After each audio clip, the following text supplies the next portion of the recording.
Allô les amis, bienvenue à Meg autour du monde. Encore un autre beau pays qu'on va découvrir ensemble aujourd'hui. Est-ce que je te montre le drapeau pour que tu essaies de deviner? Voici le drapeau du pays en question. Est-ce que tu le reconnais?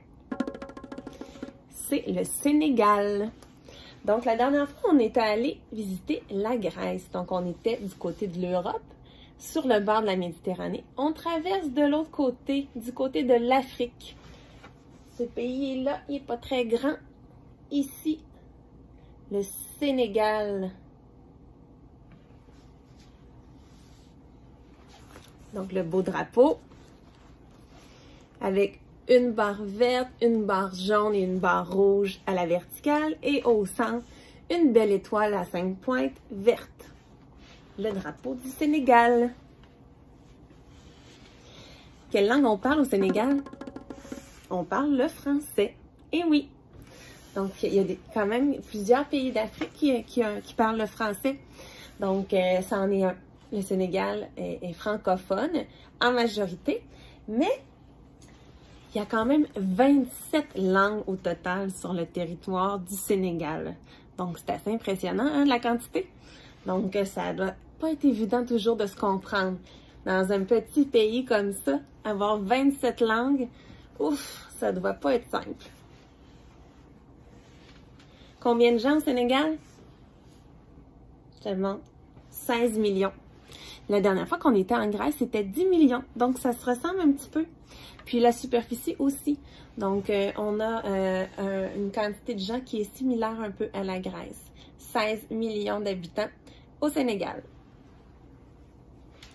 Le Sénégal, il est bordé par l'océan Atlantique. Donc, ça fait de très belles plages. Est-ce que tu savais qu'il y avait plein de belles plages au Sénégal? Très beau. Plusieurs sauvages. Certaines plus utilisées pour prendre des bains de soleil. Donc, elle que j'ai mis, ça en est une qui est utilisée. Tu vois les parasols? Donc, des gens qui vont à la plage relaxer au Sénégal. Très beau. Le Sénégal, ça porte le nom de Sénégal à cause du fleuve Sénégal qui le traverse.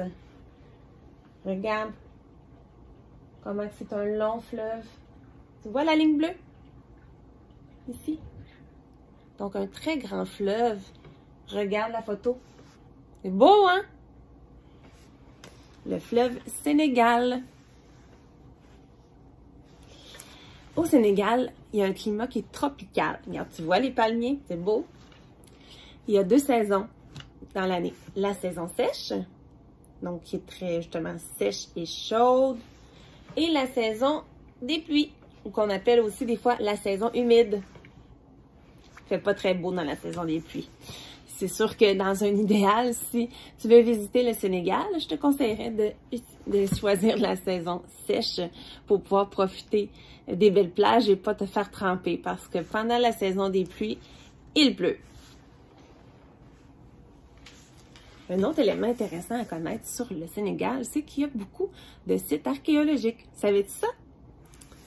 Regarde, ça c'est les cercles qu'on appelle des cercles mégalithiques.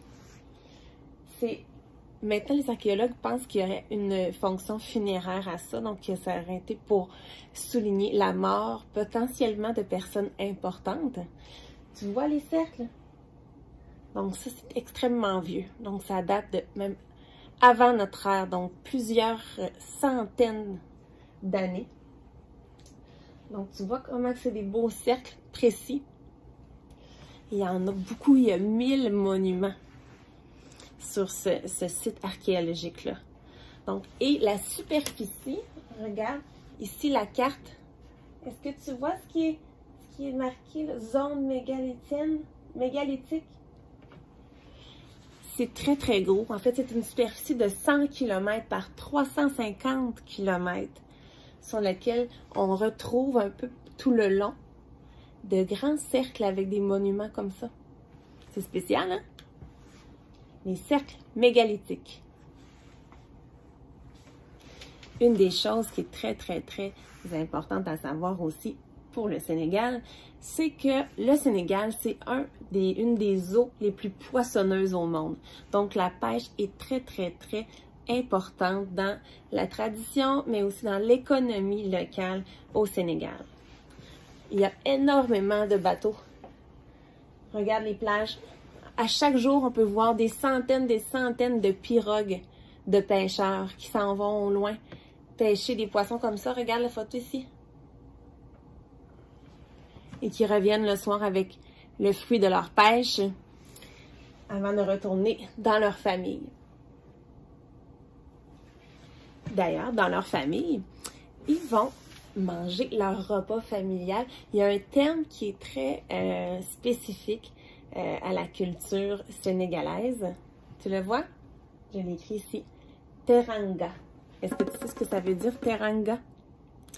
Teranga, ça veut dire accueil sénégalais. Les Sénégalais sont réputés pour être une population extrêmement accueillante. Donc, ça s'appelle le teranga et ils se rassemblent en famille autour d'un plat unique qu'ils vont partager tous ensemble, soit en mangeant avec leurs mains ou avec une cuillère.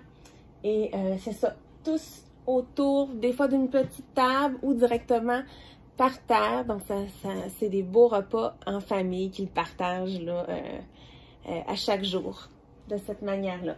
C'est spécial, hein? Ça diffère un peu de nos habitudes à nous. Est-ce que tu as appris des choses dans notre visite du Sénégal? J'espère. Je te dis à bientôt. Le prochain pays qu'on va visiter, ça va être le Panama. Bye bye!